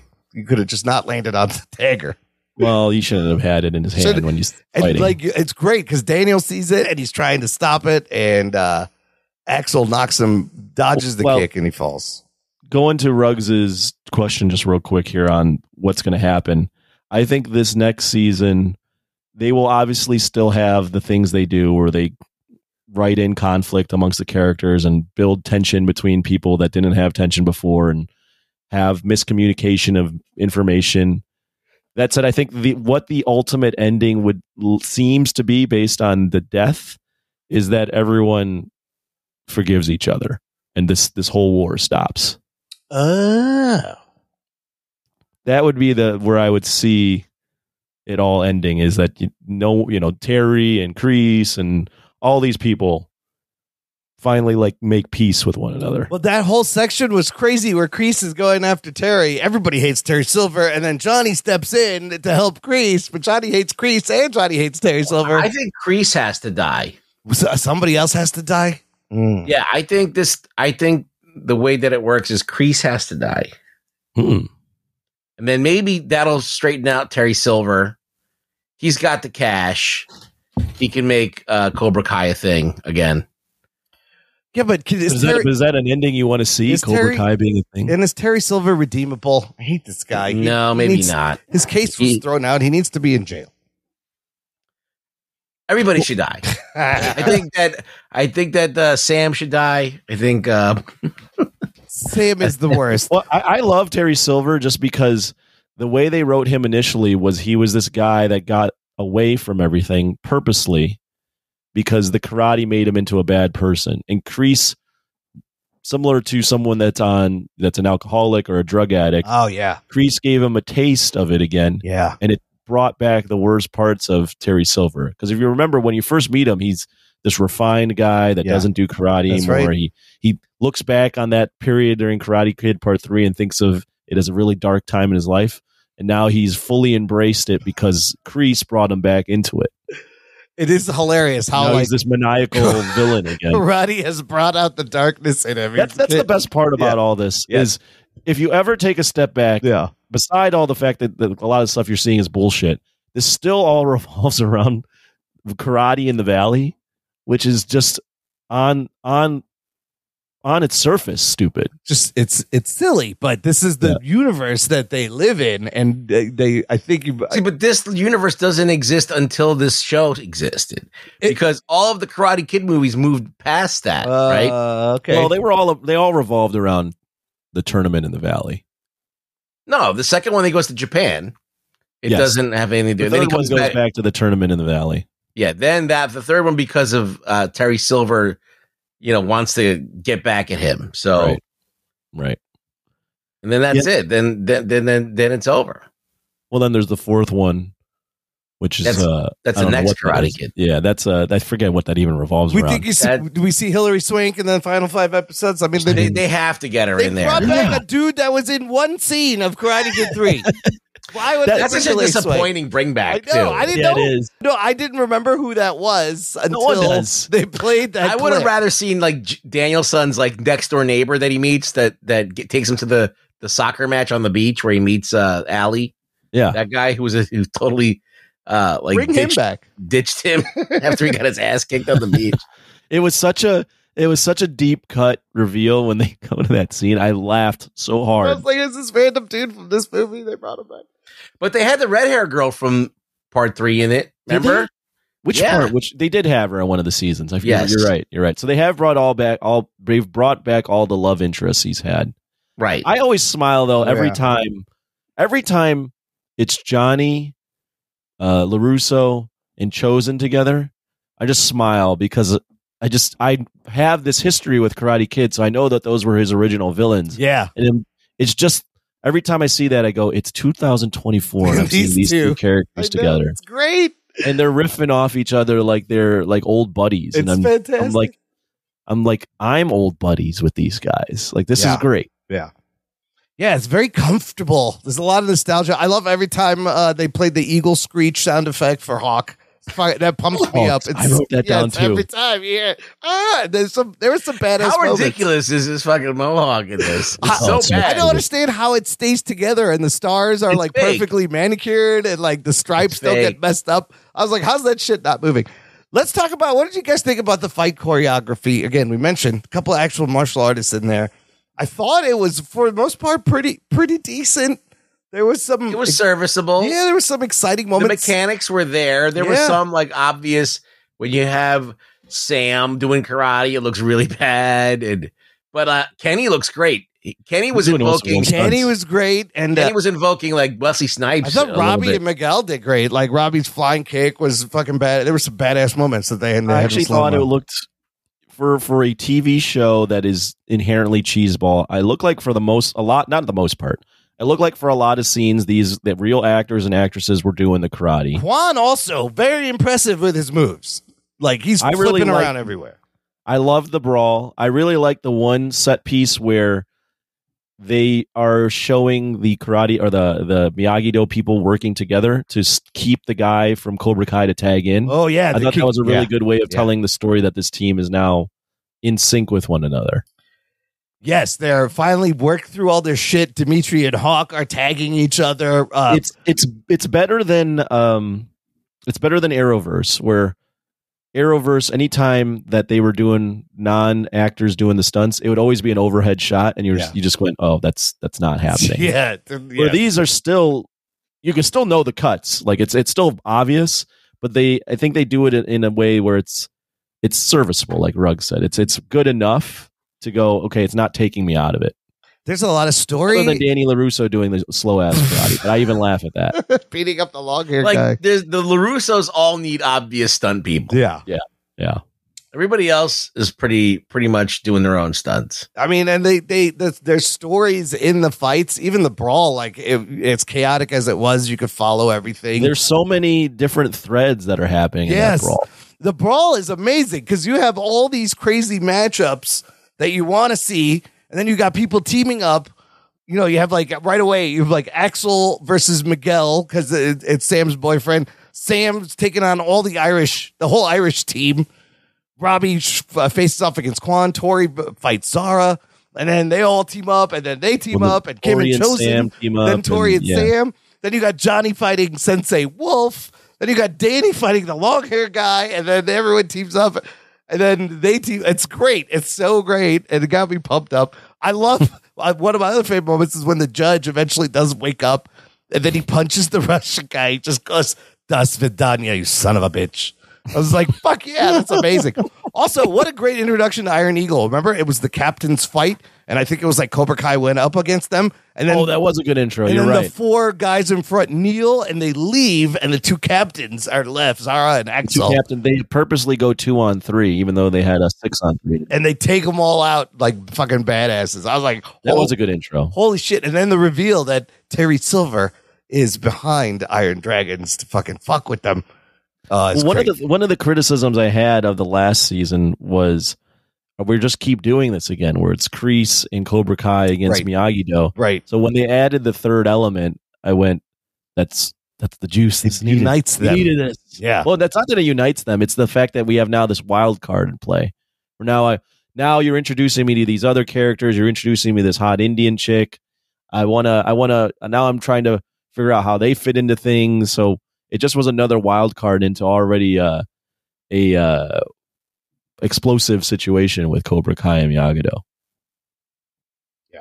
It's just perfect, like soap opera drama. So what comes next? So the Sakai Takai is completely done. Yes. What happens to the tournament? All of those dreams of getting sponsorships are all up in smoke now. There's going to be controversy. Are they gonna? I feel like they're gonna figure out some way to continue the tournament, despite death happening. I honestly don't know what's going to happen next, which is a good thing. I like Quan too. I was kind of sad he died. He was fucking him and the Reina girl. Like they should be in more things. Quan was doing his best Chosen impression from Karate Kid. He was. How you say lovers quarrel? He's just fucking with him is great. They had the kickoff, the high kick contest, and then he loses the fucking hotel room, which is also hilarious. That's a play on the second one when Danny goes in and breaks all the ice. When Chosen is betting against him. So this one they flip it. Yeah. And Quan wins the bet this time. He gets to give him the rooms. I didn't even know that was a thing where you rub chalk on your feet and then just fucking. No, that's I don't know if that's a thing. That's not a thing. They just made it up. I was like, oh, it's fun. Because you wouldn't be able to create a straight line with that by putting chalk all over your soul. Yeah, it was like a curved line. It looked like it could kind of happen, but I was like, Imran, Jesus Christ. It'd probably get rubbed off before you're leaving a mark. How many times? I love that when the brawl happens, it's almost as if they recreated a food fight type thing where everyone starts going, and someone just yells, "Food fight!" Except this one, they just start fighting. Like, do you think who has that pent up energy to just be like, "Let's start fighting"? Everybody, like, it was insane. It's like one of those old cowboy movies where the saloon, the big fight happens. Yeah. That's what it is. It is right. That's actually great. That's exactly what they're copying. But I liked aspects of it. I like when it's spilled upstairs, and then Kenny and Devin are taking everybody on up there, which is fantastic. Oh, I love that moment too. Like they don't trust Kenny.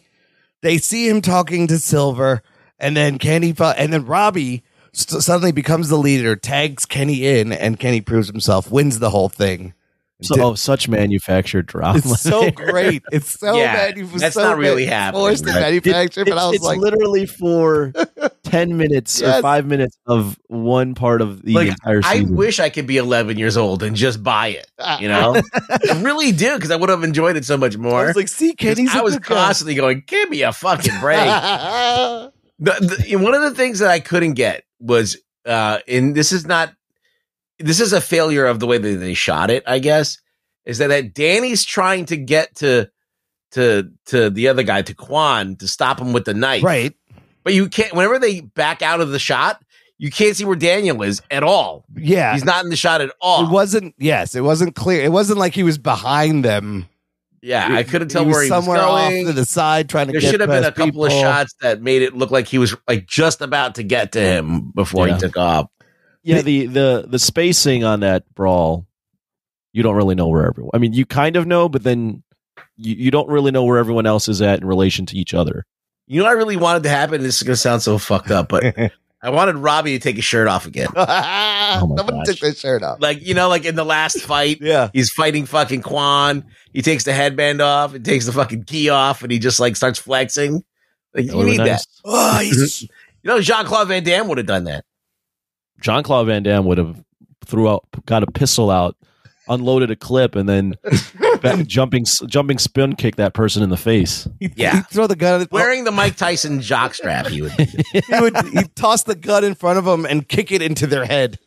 That's what Van Damme would do. I wrote down one of my favorite lines that I wrote down was when Danny and Johnny are fighting again on the beach. Yeah, Miguel sees them. Oh yes, and Miguel goes, "What does he go?" He goes, "I'm not leaving here until you guys figure this out," or something along those lines. And Johnny immediately goes, "That's fine with me. It's a topless beach." That's a great line. I remember that line. That was fantastic. Another forced conversation where like Miguel has to give him a pep talk to get out your heads out of your asses and let's go fucking win this. And they're like, I mean, there's only so many. I'm glad that this is probably it, because there's only so many times I can live through these guys not liking their coaches and the coaches giving them a pep talk. No, but one time they gave themselves a pep talk in the locker room. That was touching. And they're like, we're family. Look at all we've been through. I agree. The show should have ended, but I'm fucking enjoying it while we have it, and it probably needs to end, and it is ending. But I can't get it off. It's just all right. Up until now, what is the best fight that's happened in the whole entire series? Oh man, I'm gonna say the school fight is the best. Well, where Miguel falls and like almost breaks his back is that was a great moment because you weren't expecting that because it had so many stakes. And the first time that she draws blood on Sam, oh yeah, she cuts her. That's right. Tori cuts Sam, and then the lockers and people getting fucking just spilling out all over the school. That was pretty cool. I thought that was the school fight was the one I also had because you didn't know that was going to happen. You thought it was going to end in another tournament, and it's a school fight. So I agree with you. The other one that sticks out to me was the one I think from last season where Terry Silver's got like swords and he's cutting up. I think he was cutting up Chosen. Oh, and at the end, kill each other. What's going that's on right. here? Yes, Chosen gets that was pretty epic too. Gets sliced in the back. I mean, I do enjoy their like ending brawls. Like the one in the house was pretty crazy. The brawl at the end of this season was fantastic. But I always love when it's like a competition when they're actually they showed us all the rounds. Really kept it going. This is my last prediction. Okay, is what if they do a Rocky 5? My ring is outside in the next one. Oh, they're gonna if that fight. happens, I'm taking off my shirt and going. My ring is outside. And they got to fight in the streets of Barcelona to fucking settle this. I'm driving to Imran's house, knocking on his door, and going. My ring's outside. My ring's outside because that's the greatest ending of all time to a bad movie. That's the fucking when. I got to recreate that. When Tommy Gunn punches Paulie in the face and Paulie goes, you should have left him out on the streets. And he goes, knocked him down. Why don't you come try knocking me down now?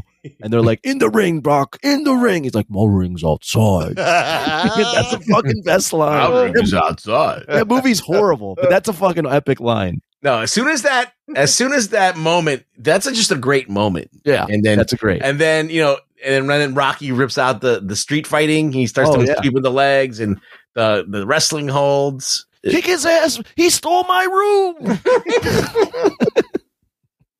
Yeah, it is good psychology because Tommy's God, we're talking about Rocky 5. Tommy's a like a pure boxer, and then Rock has got the street smart. So yeah, he's throwing in all the other stuff that he wouldn't have expected. So even though he's younger, he's got the wisdom to pull out the shit in the street. Yeah, it's a great. They got to do. I mean, they got to do that. They got it. They got to do. They got to bring back Hilary Swank. They got to bring back Hilary Swank. Maybe my ring's outside. Maybe the tournament is over, but all of them are like, you know what? We're going to settle this on streets. Come up with a fucking winner. They got to have the Koreans do a My Brother Is Your Brother, which like the what was that movie with that Best we of watched? the Best. Yeah, they got to do something like that. I mean, it's Kreese's fault that fucking Quan died. Essentially, this is going to really fuck him up. I guess he brought the knife. He shouldn't have brought the knife. He should have dropped it like an idiot. I don't know. I mean, the way he died, it's a mystery to me. He fell on the knife. Like it's weird. The knife he was in the air, and the knife landed immediately in the middle of his chest. Like he didn't move his hand. The way he was holding the knife, he was holding it up against his. Yeah, it didn't really look like he could fall on it in that way. That's a good point, but it's a knife. Just let go of the knife if you get hit. I don't know. Just somebody who has that kind of reflex is not going to fall on that knife. Quan was going to stab that fucker. He was at that place. That's crazy. And Kreese was going to just stab Silver like the whole time. He's following around, waiting to just stab him. I do like that scene where Quan gets punched into the camera. It falls over. And you just see Quan's bloody face, and I'm just going, ah! And then he starts laughing because he sees the knife right there. I think it would have been funnier if Quan just stabbed Danielson, who was trying to get the knife from him.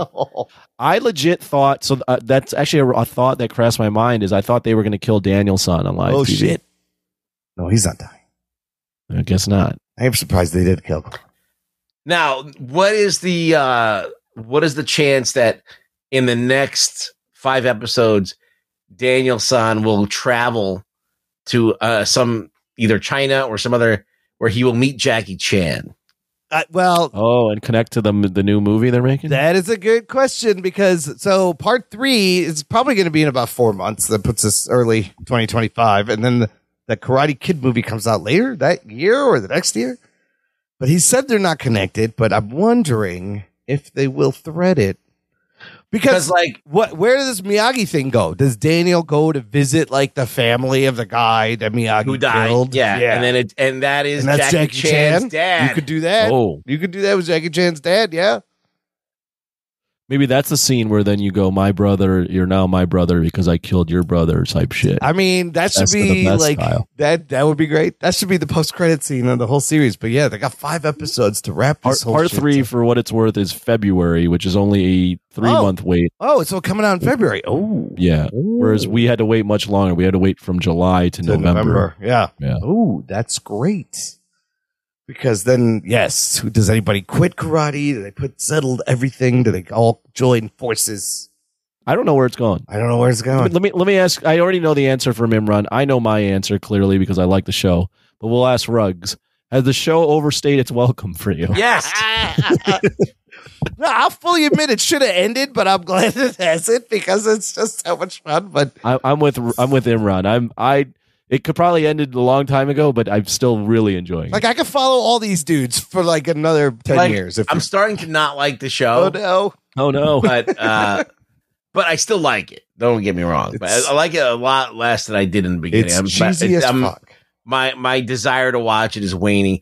I don't know. I mean, there's throwing in some new characters is nice, and them going I felt like they probably should have gone to the Sekai Takai earlier.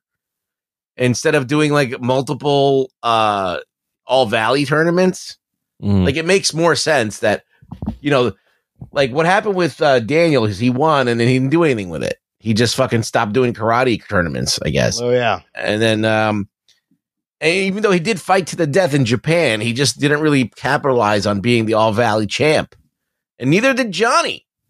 I don't know why he didn't go further with that, but. It makes sense. Okay, you win a fucking tournament, you go see who else you can beat, and you're the best around. You're the best. And no one can ever take you down. Look, he has a successful car dealership where he's kicking on billboards. That's how he give him out fucking bonsai trees. Yeah. And Johnny was just a drunk.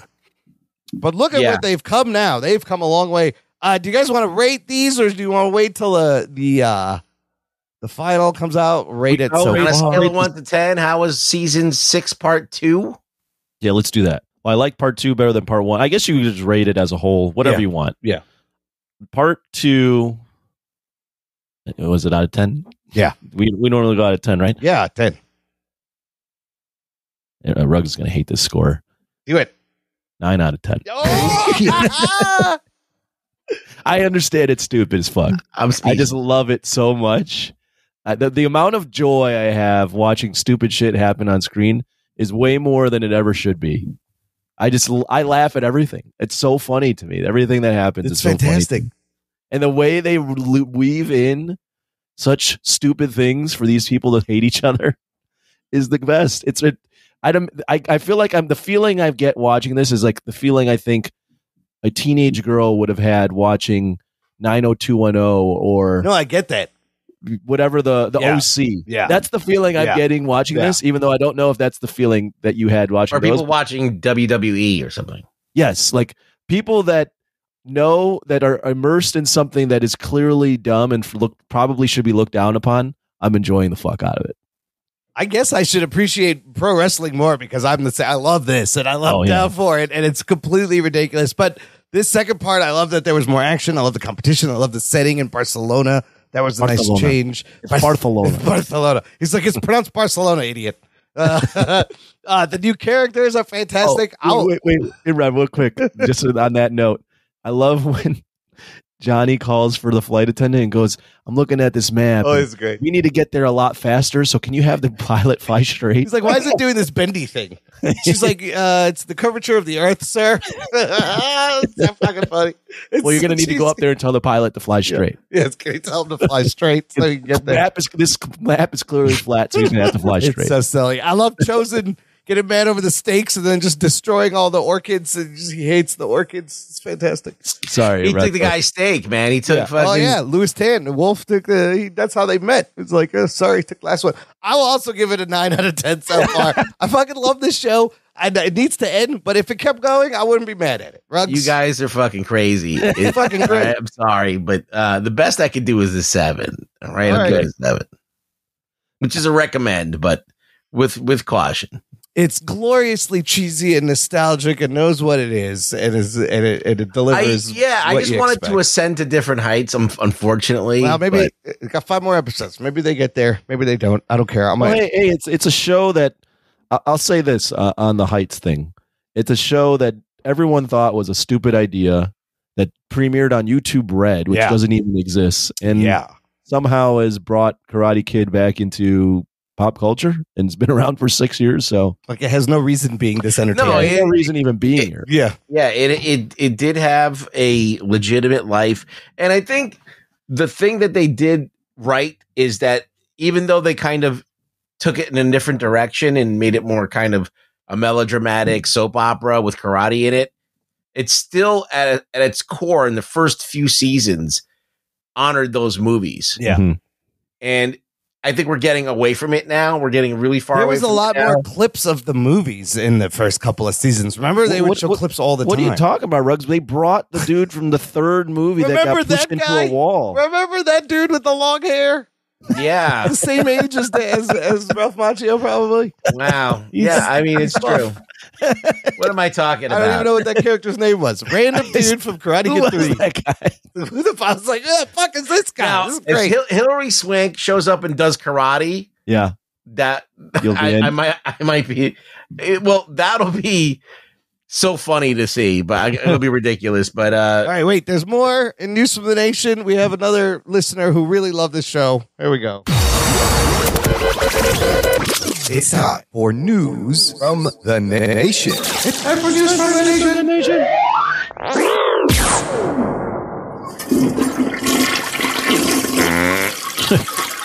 It stinks. It stinks. It stinks. Pete Matzos commented, and again, thank you, Pete, for reminding me this fucking show came out on Friday so we could enjoy. He said, I really enjoyed it. I had to binge it all in one night. Some unexpected surprises. Can't wait for the finale. Now, guess who loves this show a lot? He had a lot to say. It's our boy, John Bellotti Jr. I'm pumped. Yeah, me too. There he is. Here's what John had to say. He goes, I binged it all. Definitely much better than the first block of episodes, which served as a long intro. Essentially, some moments were dragged out a bit, like between Robbie and what's her name? Terry's return was fucking spoiled in the opening credits of the previous episode. So thanks for that one. I wasn't sure how I felt about his return. It's kind of like making Thanos the big bad of the MCU for the Multiverse Saga.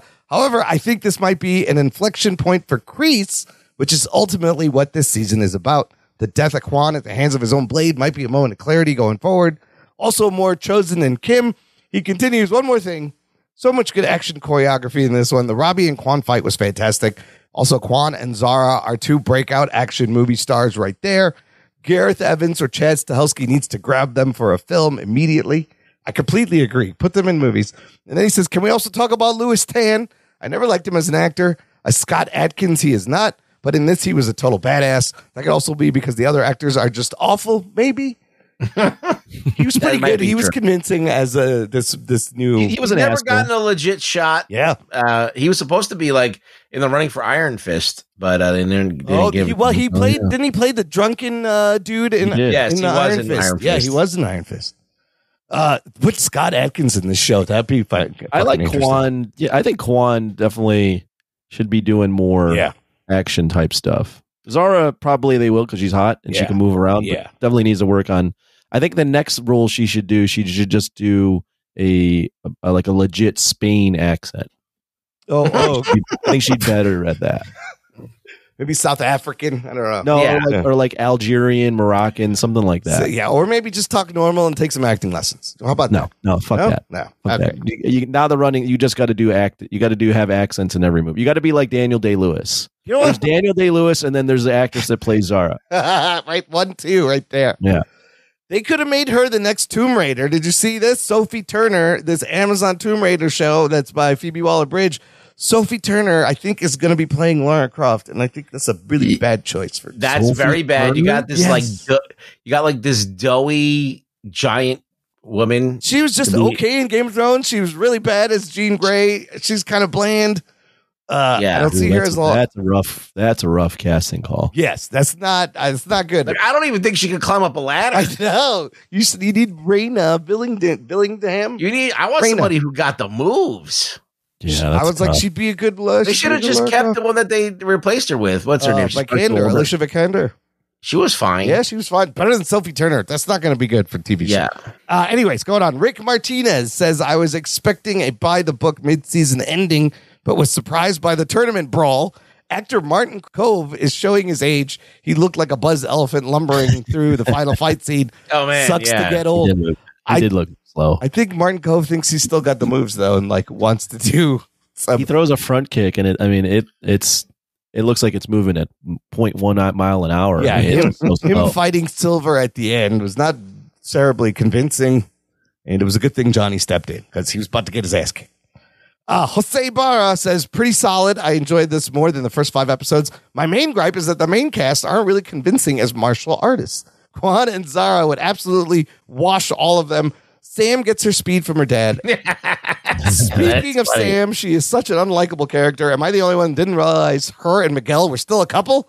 Well, I guess Axel didn't either because she completely had him fooled too. I forgot that they were still like dating, Sam and Miguel. That doesn't really work. I still like Sam. I don't know how that's possible, but I still like her too. Really?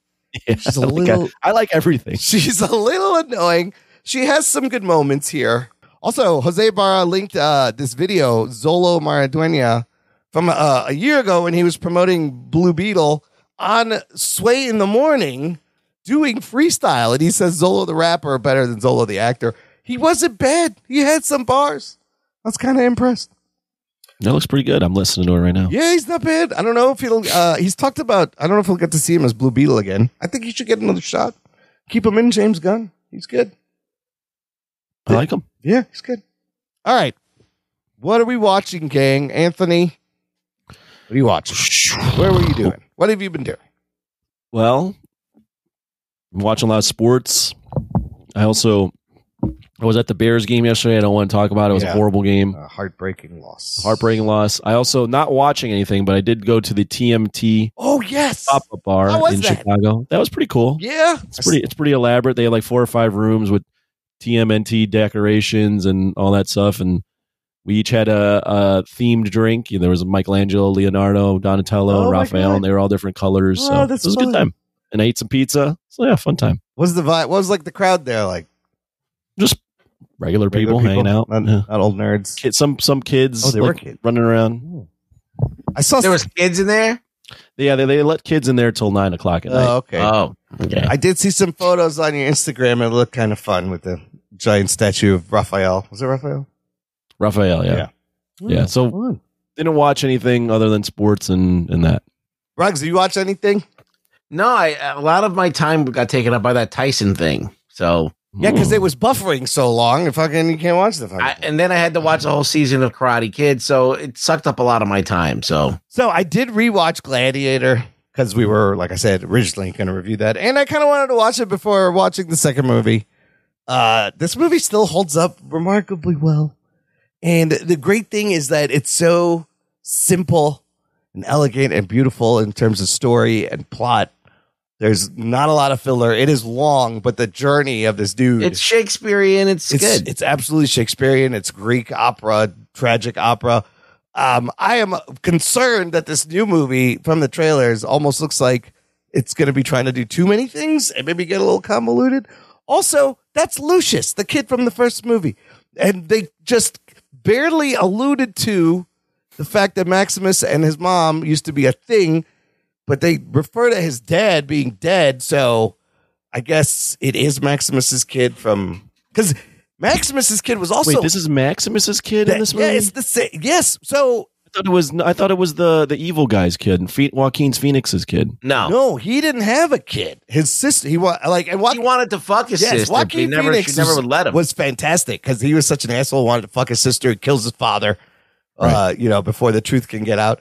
But she says the son's dad had died, and he was named after the dad. But that kid was 8 years old, and Maximus's son was also 8 years old. So he either banged his mom and then got married to his wife right away or something. But in the trailers, she says, "This is from your dad. This is from your father. His name was Maximus." And I was like, "That's fine. It's fucking Lucius. It's the kid all grown up." I'm telling you, like him and her had a thing that was probably like, they probably fucked around a lot. And then both their sons were the same age. So I don't remember Lucius at all. Yeah, no. Remember, he goes to visit Maximus, and he calls him the Spaniard. Wait a minute. He says his son is 8 years old. Yes, they're both 8 years old. Lucius was 8, and he said his son was 8. Wait. Let me take a step back. Yeah, Lucius is Maximus's son. Apparently, in the Gladiator 2, that is what is going to be revealed. They say it in the trailer. They retconned it, but yeah. What was he in the movie? In the first one, what did we all think he was? We just thought he was the sister's son. No, Lucretia was married to some guy that died. Yes. And I think Priscilla, that her brother killed him or it had something to do with his death, maybe. She was afraid of her brother. Oh. But Maximus, Maximus has been around that family his whole life. He's been the general. And so his father favored him. His father actually, Marcus Aurelius favored Maximus and wanted him to marry his daughter. Yeah. Yeah. He wanted her to marry his daughter. And so it was like probably encouraging them to get together. But he wanted to get the fuck away, I guess. And we fucked off the spade and started a family. That's such a weird thing because Maximus is portrayed as like very loving to it, like his wife and loyal. Yeah. It doesn't seem like he'd be the kind of guy that would also fuck some woman on the side. But this is not just some woman. This is somebody he's been. I know, but the way it's portrayed, and it, he loves his wife and his son. Yeah. Man, that's a weird. Maybe I don't think he knows that that's his kid. I don't think he ever knew for sure. So are they doing like a Creed thing where it's this bastard son possibly that we never knew about? Also, I didn't know that. I might be late to the game. I didn't know that at all. Yeah. So Paul Mescal's playing Lucius. Also, I remember famously when this movie came out, it was the movie Oliver Reed, who played Proximo, died during production. And then you could kind of see they use like a body double, and they put his face in that last scene where he gives him the keys. Before the army storms in, he's kind of digitally added back in, but he was great. Joaquin Phoenix is fucking great. I also learned the thumbs up, thumbs down thing in actual ancient Rome. It was the other way around. Thumbs up meant kill the guy, and thumbs down meant let the guy live. But they changed it because now we know thumbs up to be a good thing, which I don't know how that changed. That was interesting. Isn't thumbs up in some places still bad or no? It might be just like two fingers in the air in England means fuck you, fuck off. That's what I thought you were. That's what it is. No, but thumbs up, thumbs down used to be the other way. Thumbs down. Is there any kind of Pakistani hand signals? Oh no, that's a good question. Not that I could think of. No, there might be. To get to the listen. All of our listeners, if you know any other weird hand signals from other cultures, let us know. I love weird hand signals from other cultures and to do them of wrong times, inappropriate times. Like I know Italians, they bite their hands. They do that. That means they want to fuck. Mike Tyson bites his glove. Yeah. The other thing I got to talk about, and I know I've talked about this a lot, but I'm going to use bruh again. Bruh. Superman and Lois is easily the best Superman show nobody's watching. They just had this incredible episode, and I was watching it, and I'm like, holy shit, this is like the best live action Superman thing. I'm going to spoil a little bit. I just got to tell you about this scene. What's been happening this season. They got Doomsday. Doomsday literally kills Superman, rips his heart out, kills him. And a whole bunch of things happen. He comes back to life. But the people of Smallville see Clark's family, Lois and the two boys, at Superman's body, and they slowly start to figure out that Clark was Superman. And he's trying to play it like he's not. He's trying to do things to convince them that he's not. And it all comes to Lex Luthor knows.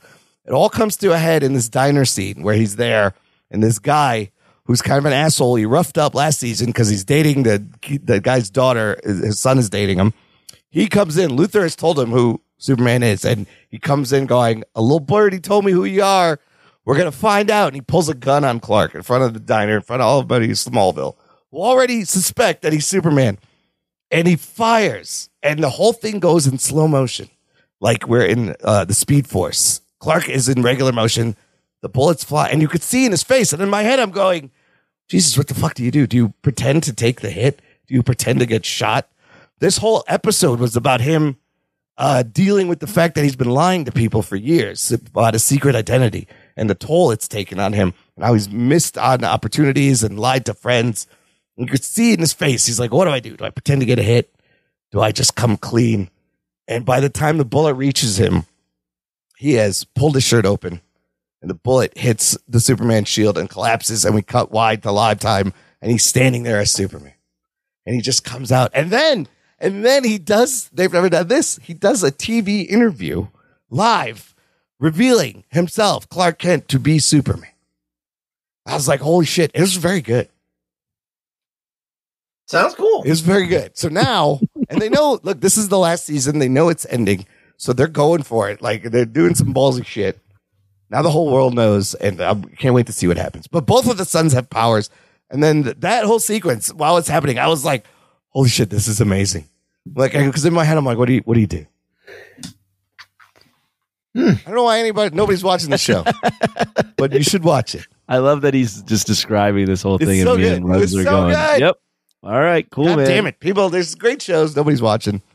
I'm not going to yuck your yum. If you like No, it, go it for sounds it. cool, and I watched a few episodes of that show, and I did like it, but I should probably watch It's a this really good Superman. The Doomsday stuff. The whole family thing is great. I didn't even like this Lois Lane to begin with, but I like her now. The Luther's pretty good.